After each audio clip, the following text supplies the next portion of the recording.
If you have no boundaries, you have no respect. Marcus Aurelius said, "You have power over your mind, not outside events." Realize this, and you'll find strength.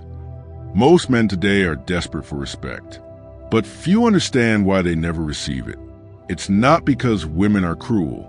It's because women are wired to test, and modern men are failing the test every time. Respect is not given. It's felt, and if your presence doesn't demand it, your words never will. In relationships, most men operate on one core weakness: the fear of loss. They overgive, overchase, overplease, and overstay in situations that drain their masculinity. The result? They become emotionally soft, validation hungry, and replaceable. Women don't respect a man who has no control over himself. Women don't admire a man who says yes to everything just to keep her. They are drawn magnetically to men who live with principles, standards, and boundaries. This is where Stoicism steps in. Stoic philosophy isn't about coldness, it's about clarity. It's not about detachment from women. It's about attachment to your values. When you live by unshakable boundaries, you no longer beg for respect. You command it silently. In this video, you'll learn why most modern men are disrespected without even realizing it. The 7 non-negotiable boundaries that make high-value women step back and take you seriously. How to apply Stoic wisdom to dating, power dynamics, and emotional self-respect. Why boundaries don't repel women. They attract admiration. And how to become a man whose silence speaks louder than simping ever could. Watch until the end, because one boundary could change your entire identity. Number 1, the boundary of emotional availability. You're not her therapist. Epictetus said, "Don't explain your philosophy. Embody it." One of the most common and misunderstood mistakes modern men make is becoming the emotional sponge for women they're trying to impress. She starts venting about her bad day, her ex, her trauma, and he leans in, hoping that by being a good listener, she'll see him as different, worthy, desirable. What actually happens? He becomes her emotional trash can, not her lover, not her protector, just a guy who's always there when she needs to dump her feelings. Women respect men who can handle emotion, but they don't respect men who make their identity out of absorbing it. You are not her therapist. You are not her savior. You are not her safety net when every other man fails her. You are a man with a mission, and that mission comes first. Stoicism teaches that we are responsible for our own internal state, not the storms of others. When you become too emotionally available, always picking up when she calls, always talking her through her problems, you position yourself not as her masculine equal, but as her emotional employee.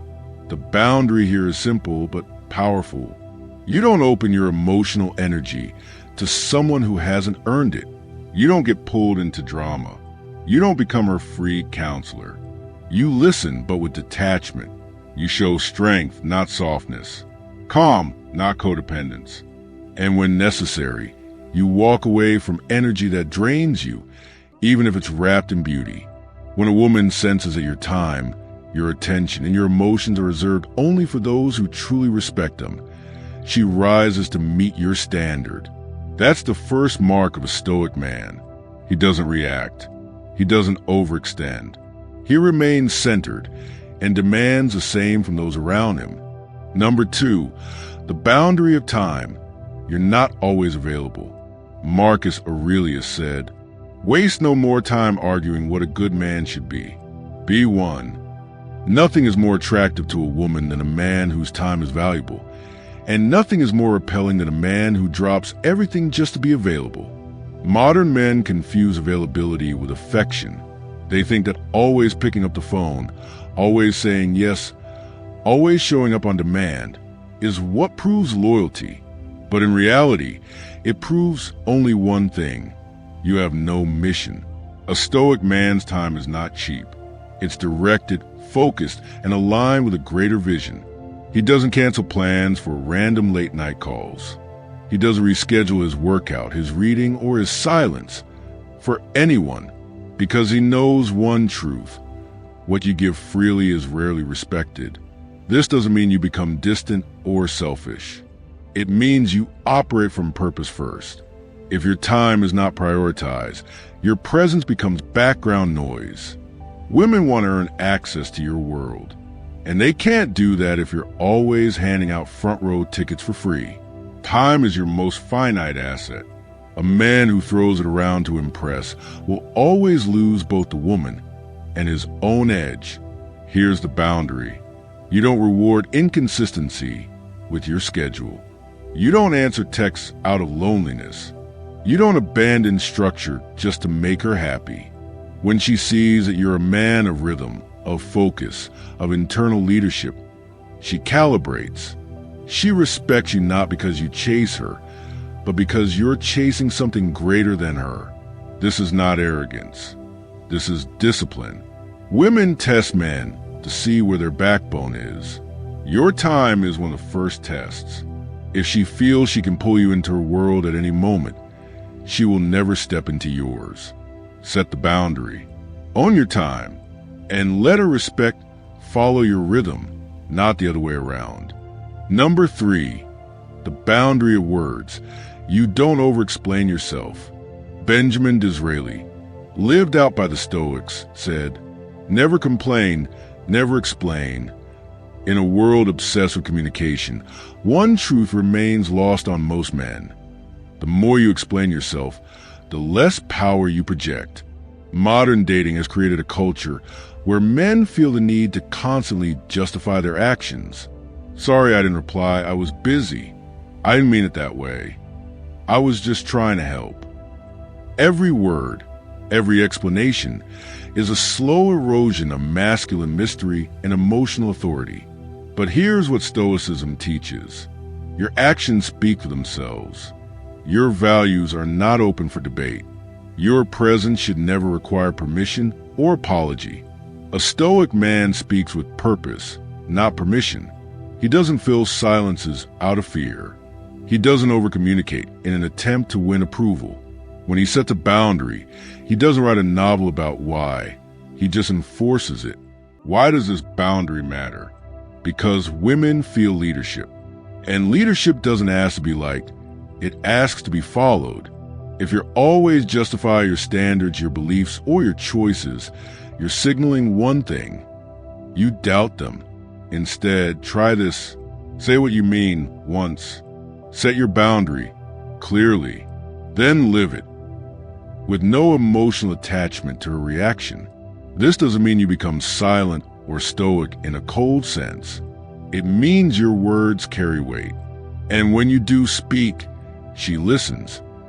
Not because you shout, but because you rarely feel the need to explain. Power is felt in restraint.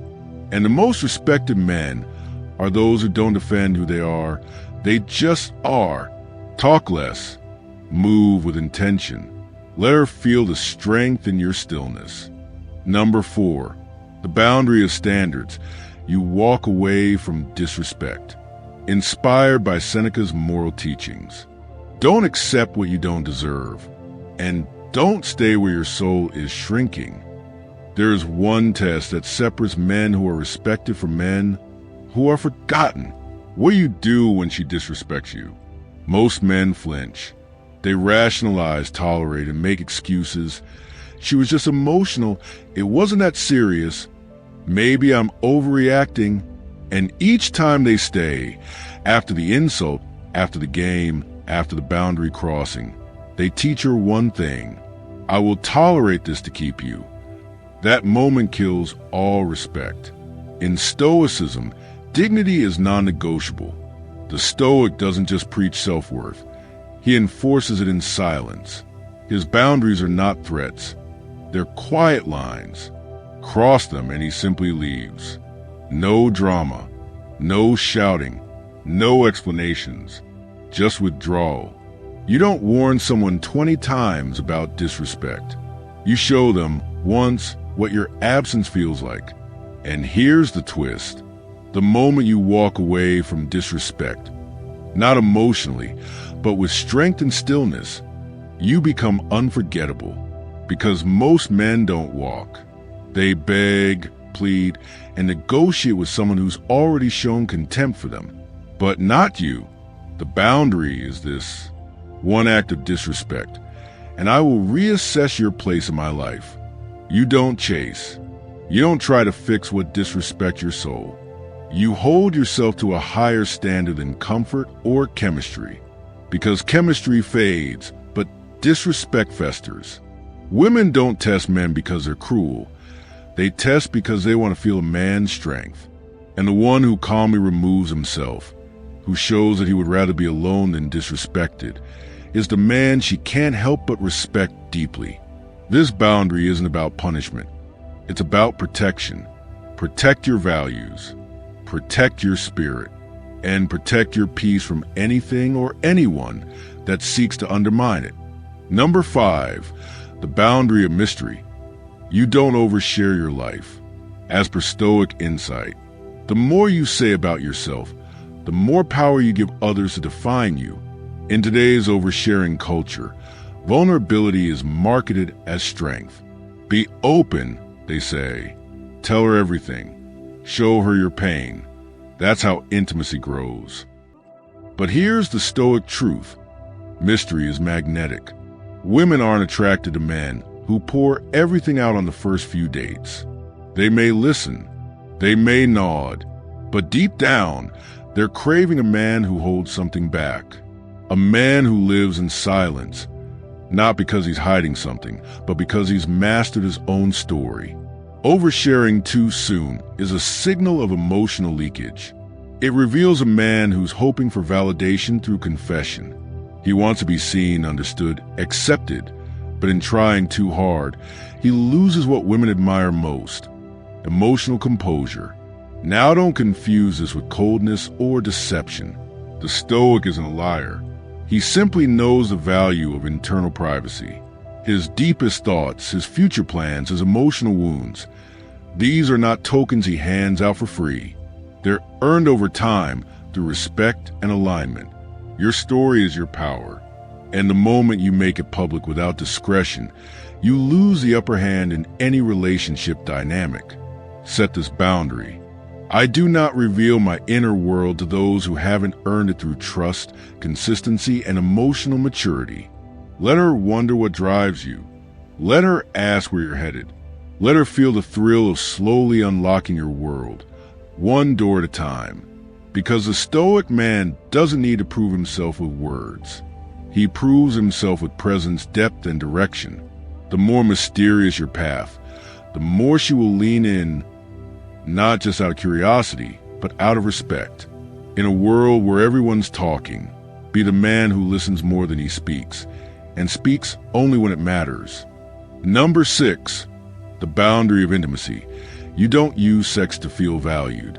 Seneca said, "Pleasure, when it is pursued as the highest good, enslaves the soul." There's a dangerous lie that has seeped into the minds of modern men. If she sleeps with me, it means I'm worthy. This mindset turns intimacy into a validation trap. A man begins chasing physical connection not out of confidence, but out of insecurity. He believed that sex equals power, approval, success, and worse, he allows it to define him. But a Stoic man knows better. He knows that intimacy without emotional discipline is just another form of slavery. A woman can sense the difference between a man who desires her and a man who needs her to feel like a man. And the moment you hand over your worth to her body, her attention, her availability, you've given her control over your identity.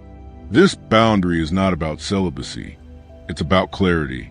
A Stoic man doesn't use women to feel good about himself. He doesn't chase pleasure as if it's the pinnacle of life. He doesn't conflate passion with power. Instead, he asks, is this connection aligned with my values? Or am I seeking this to escape myself? That's the difference. The boundary is clear. You never use sex as a substitute for self-worth. You don't prove anything through intimacy. You don't fall for the trap of equating conquest with confidence. You enter physical connection with presence, purpose, and power, not neediness, not expectation, not attachment. Women deeply respect a man who doesn't crumble under temptation, who isn't ruled by lust, who could say yes, but says not now because he values what's built over time more than what's quickly won. This kind of restraint sends a powerful signal. You don't need her to feel like a man. You already are one. And that's exactly what makes her lean in closer. Number 7, the boundary of purpose. Your mission comes first. Epictetus said, first say to yourself what you would be, and then do what you have to do. If there's one boundary that defines whether a woman truly respects a man, it's this. Does he put his mission before her? Most men don't. They start with ambition, with fire in their eyes and direction in their soul. But then she enters the picture, and slowly he bends. He rearranges his life around her, skips his workouts, pauses his business goals, delays his growth, all in the name of love. But love without purpose is submission in disguise. A Stoic man doesn't hate women. He doesn't avoid connection, but he knows that his purpose is sacred. Without it, he becomes a shell. And when a man abandons his mission to serve a woman's emotional needs, she may thank him at first, but deep down, she begins to lose respect. Why? Because women are biologically and psychologically wired to admire men who are led by something greater than them. A man who wakes up with fire, with focus, with an unshakable discipline, not just to provide, but to become. Your mission might be your business, your craft, your mind, your fitness, your philosophy. Whatever it is, if it's yours, you must protect it. Here's the boundary. Nothing comes before your purpose, not her mood, not her tests, not her desire to be your priority. And if she walks away because of it, let her, because the woman who is truly aligned with you will admire the man who doesn't bend for affection, but builds for legacy. She will follow a man on a path, not a man standing still, asking her which direction he should go. This is not about being cold. It's about being centered, about refusing to let momentary desire pull you from eternal direction. If she's the right woman, she will respect your purpose. If she's not, your purpose will protect you from her. In either case, you win. Final Stoic advice. Become the man she can't manipulate, only admire. Zeno of Citium said, man conquers the world by conquering himself. You've now heard the 7 boundaries, 7 shields of the Stoic man. But here's the truth. None of this works if you don't live it. Women are intuitive. They don't respect what you say. They respect what you embody. If your words speak strength, but your actions show weakness, she will sense it. And she'll push, pull, test, and challenge until you either break or rise. The man without boundaries becomes a servant to emotion. The man with boundaries becomes a leader, silent, powerful, and unshakable. This isn't about controlling women. It's about controlling yourself. It's about realizing that real masculine energy doesn't demand anything. It simply moves forward with purpose and lets others rise to meet it or fall away. Here's what you must do now. Stop giving your time to those who haven't earned it. Stop explaining yourself to people who can't understand your vision. Stop using validation, sex, or emotional overavailability as a crutch. And most of all, stop abandoning your mission to please. Because when you hold the line, when you walk in discipline, when you radiate clarity and purpose, they feel it. You become rare. You become respected. You become unbreakable. And in a world of noise, you become the man who speaks softly. Because everyone already feels your power. If this message speaks to your soul, subscribe to Stoic Desire. We're not here for views. We're here to build men. Men who master emotion. Men who move with principle. Men who lead themselves so no one else has to. This is your path now. Less talking, more doing, more thinking, less chasing. Let others chase pleasure. You chase purpose. Welcome to the brotherhood of Stoic desire. We rise